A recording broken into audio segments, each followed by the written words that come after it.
Olunaku lw'eggulo essanyu lyabuganya abakkiriza ku kkanisa ya Namirembe Christian Fellowship esumbibwa omusumba Simeon Kayiwa essangibwa mu bitundu by'Emmengo wano mu Kampala. ALEXKITYO amanyiddwa nga Pasita Muto we yaweereddwa omukisa okubaako obubaka.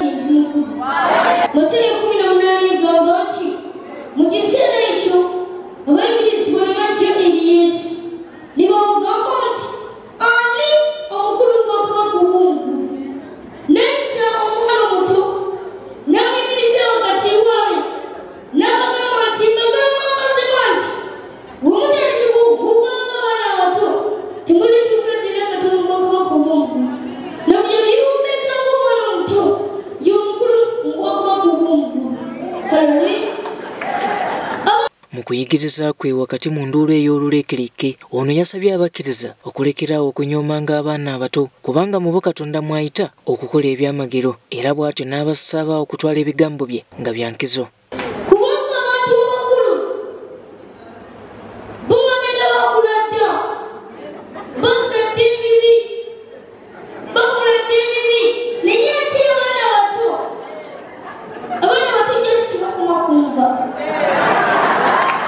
Omusumba w'ekkanisa eno Profesa Simeon Kayiwa yakatiriza ekyabakkiriza okukomya okunyoomanga abantu Katonda b'aba atumye n'okufumiitiriza ku bubaka obuba bubatiikiddwa. Yes, so blessed before they were even born.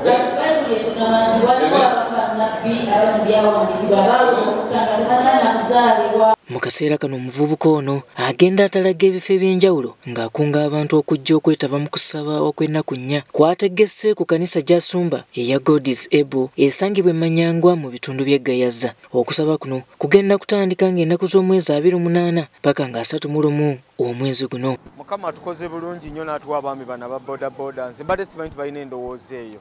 Naye nze nebaza Mukama gibataddemu batuyambye nnyo kubanga crusade si nnyangu temala gateekateekebwa etwala ssente nnyingi naye batukoze bulungi kubanga tenti n'ebirala bingi ne basatu. Mukama bongere nnyo omukisa nze nebaza era kyemani yeetaaga alweko nnyo. N'olwaleero ALEXKITYO akedde Nawancha ku yafeesiza abagoba aba Boda Boda mu bitundu by'e Kawempe aba Smart Boda Boda Cooperative Riders era bano asoose kubasabira.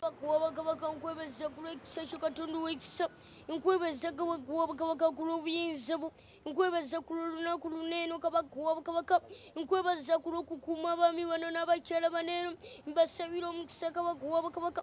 Abagoba ba Boda Boda bano nga bakulembeddwamu ssentebe waabwe Maweje Frank bwe batyo kwe kumukwasa obutebe 40 obutuulwako tenti wamu n'ensimbi enkalu emitwalo 30 ziyambeko mu kukola emirimu gya Mukama era nga nabyo asoose kubiwa mukisa. Nga Smart Boda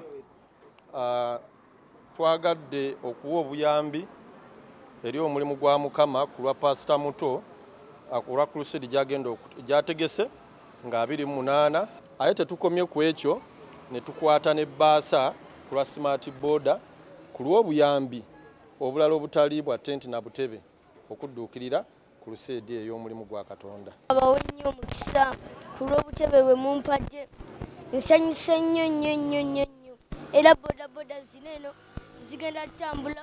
Boda Boda zineno tezigenda kukoma kubeera Boda Boda zigenda kuvamu mugenda tandika otunda emmotoka kama abawe omukisa. Nabwekityo abagoba aba Boda Boda bakakasizza nga bwe bagenda okwetaba mu lukuŋŋaana luno.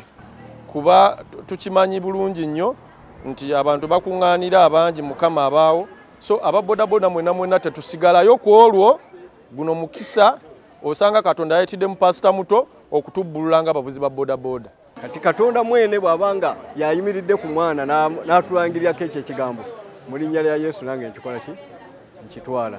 Abamu ku bantu betwogeddeko nabo bongedde okukunga bannaabwe okujja okwetaba mu kusaba kuno olw'eggwanga lisobole okubukalamu emirembe. Ngenda kubaayo nnyo mu lukuŋŋaana olwo kuba ekisinga obukulu tulina okwebaza Mukama.